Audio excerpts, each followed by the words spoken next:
ಒಂದು ನಾರಿ ಶಕ್ತಿಗೆ ಒಂದು ವಿಶೇಷವಾದಂತ ಕೊಡುಗೆ ಕೊಟ್ಟಿರುವಂತ ನಮ್ಮ ಚಿತ್ರದುರ್ಗ ಒನಕೆ ಓಬವ್ವನ ಮುಖಾಂತರ ಅವತ್ತು ಶತ್ರುಗಳನ್ನ ಮೊಘಲರನ್ನ ಹೊಡೆದೋಡಿಸಿದಂತ ಒಂದು ಸಂದರ್ಭ ಅದು.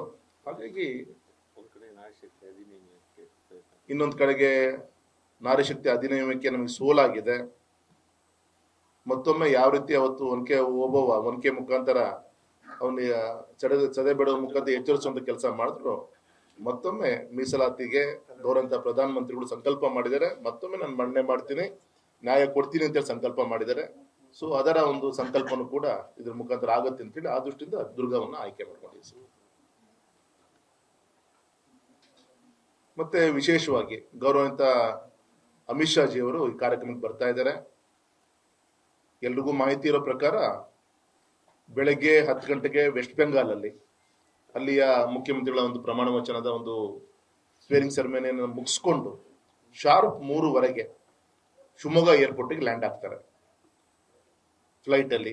ಇಲ್ಲಿಂದ ಹೆಲಿಕಾಪ್ಟರ್ ಅಲ್ಲಿ ನೇರವಾಗಿ 3:45 15-20 ನಿಮಿಷ ಬೇಕು ಇಲ್ಲಿಂದ ಚಿತ್ರದುರ್ಗದಲ್ಲಿ ವೇದಿಕೆ ಹಿಂಭಾಗದಲ್ಲೇ ಅಲ್ಲಿ ಹೆಲಿಪ್ಯಾಡ್ ಅನ್ನ ಮಾಡುವಂತ ಕೆಲಸ ಆಗಿದೆ. ಅಲ್ಲಿ ಲ್ಯಾಂಡ್ ಆಗ್ತಾರೆ. 4 ಗಂಟೆ ಒಳಗೆ ವೇದಿಕೆಗೆ ಬರ್ತಾರೆ. ಮತ್ತೆ ವಾಪಸ್ ಅವರು 6 ಗಂಟೆಗೆ ರಿಟರ್ನ್ ಇಲ್ಲಿ ಬರ್ತಾರೆ. ಯಾಕಂದ್ರೆ ನಮ್ಮ ಶಿವಮೊಗ್ಗದ ಒಂದು ಸಮಸ್ಯೆ ನಿಮ್ಗೆ ಗೊತ್ತಿರ್ಬೋದು, ವಿಸಿಬಿಲಿಟಿ ಇಶ್ಯೂ, ನೈಟ್ ಲ್ಯಾಂಡಿಂಗು 6:15ವರೆಗೂ ಕೂಡ ನಾವು ಹ್ಯಾಂಡಲ್ ಮಾಡ್ಬೋದು ಇಲ್ಲಿದ್ದು. ಹಾಗೆ ಅಷ್ಟೊಳಗೆ ಅವ್ರು ಬಂದು ಮತ್ತೆ ಟೇಕ್ ಆಫ್ ಆಗಿ ಹೊರಡ್ಬೇಕಾಗತ್ತೆ. ಹಾಗೆ ಅಂತ ಸಭೆ ಮಾತ್ರ ಬೆಳಗ್ಗೆ 12:30 ಶುರು ಆಗ್ಬಿಡುತ್ತೆ. ಬೇರೆ ಬೇರೆ ಮಠಾಧೀಶರು, ನಮ್ಮ ಗಣ್ಯರು ಸಭೆಯನ್ನು ಉದ್ದೇಶಿಸಿ ಶುರು ಮಾಡ್ತಾರೆ ಅವರು. ಅಮಿತ್ ಶಾ ಜಿ ಅವರು ಬಂದಾಗ ಇರುವಂತ ಸಮಯದಲ್ಲಿ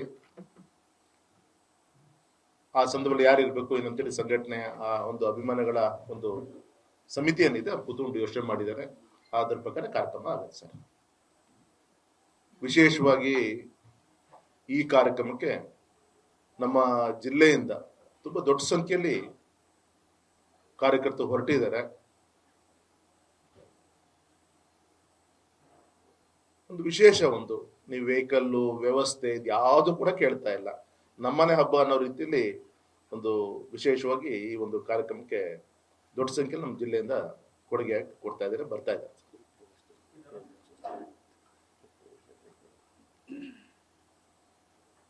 ಒಂದು ಗುರಿ 10 ಲಕ್ಷವರೆಗೂ. ಯಾಕೆಂದ್ರೆ ಉಡುಪಿ ಮಂಗಳೂರು ಆ ಮೂಲೆಯಲ್ಲಿ ಇದ್ರೂ ಕೂಡ ನಾವೇ ದೂರ ಆಗತ್ತಪ್ಪ ಬರದ್ ಬೇಡ ಅಂತ ಹೇಳಿದ್ರು ಕೂಡ ಯಡಿಯೂರಪ್ಪನವರು ಇದು ಕಾರ್ಯಕ್ರಮ ಬರಲೇಬೇಕು ಅಂತೇಳಿ ಯಾವುದೇ ಒಂದು ಎವರೇಜ್ ಒಂದು ತಾಲೂಕಲ್ಲಿ ಅತ್ಯಂತ ದೂರ ಇರುವಂತ ನಾರ್ತ್ ಕರ್ನಾಟಕ ಅಂತದಲ್ಲೂ ಕೂಡ ಒಂದು 5,000-10,000 ಒಂದು ಕ್ಷೇತ್ರ ವಿಧಾನಸಭಾ ಕ್ಷೇತ್ರದಿಂದ ಹೊರಡ್ತಾ ಇದ್ದಾರೆ.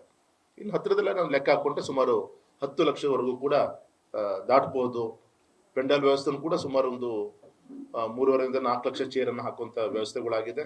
ಸುತ್ತ ಒಂದು 2-3 ಲಕ್ಷ ನಿಲ್ಲಷ್ಟು ಶೇಡ್ ಅನ್ನು ಕೂಡ ಸುತ್ತ ಮಾಡಿದೀವಿ.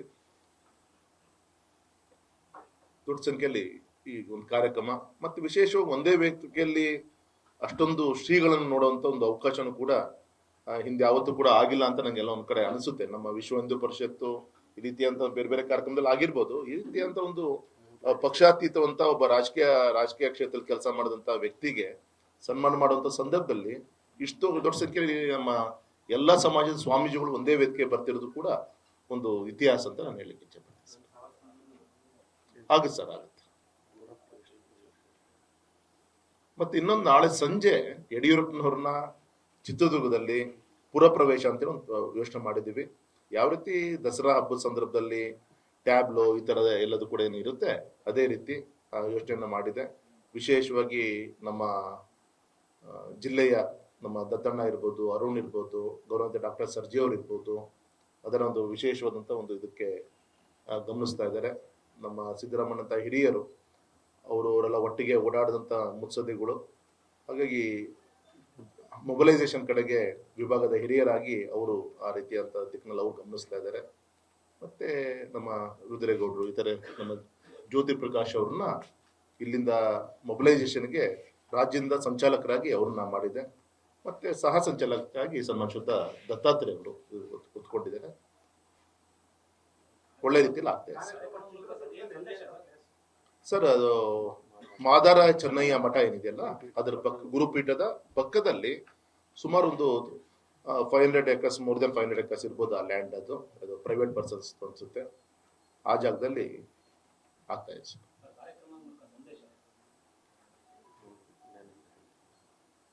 ನಮ್ಮ ಕೆಲವು ನಿಮಿಷ ನಮ್ಮ ಮಹೇಂದ್ರಣ್ಣ ಬರ್ತಾ ಇದ್ದಾರೆ.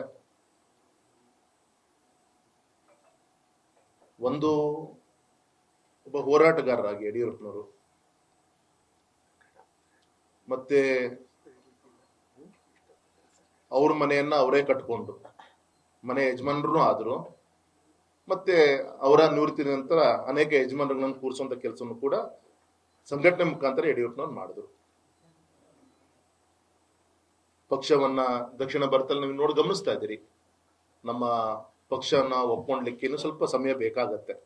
ಇಂಥ ಸಂದರ್ಭದಲ್ಲಿ ಕರ್ನಾಟಕದಲ್ಲಿ ಈಗಾಗಲೇ 4 ಬಾರಿ ಮುಖ್ಯಮಂತ್ರಿಗಳಾಗಿ ಸಂಘಟನೆಗೂ ಶಕ್ತಿ ತುಂಬಿದ್ದಾರೆ. ಮತ್ತೆ ನಮ್ದಂತ ದಲಿತರು, ರೈತರು, ಮಹಿಳೆಯರಿಗೆ ಸಾಮಾಜಿಕ ಕಾರ್ಯಕ್ರಮ ಕೊಡೋ ಮುಖಾಂತರ ಶಕ್ತಿ ತುಂಬುವಂತ ಕಾರ್ಯವನ್ನು ಕೂಡ ಮಾಡಿದ್ದಾರೆ. ಹಾಗಾಗಿ ಇವತ್ತಿನ ಒಂದು ಯುವ ಪೀಳಿಗೆಗೆ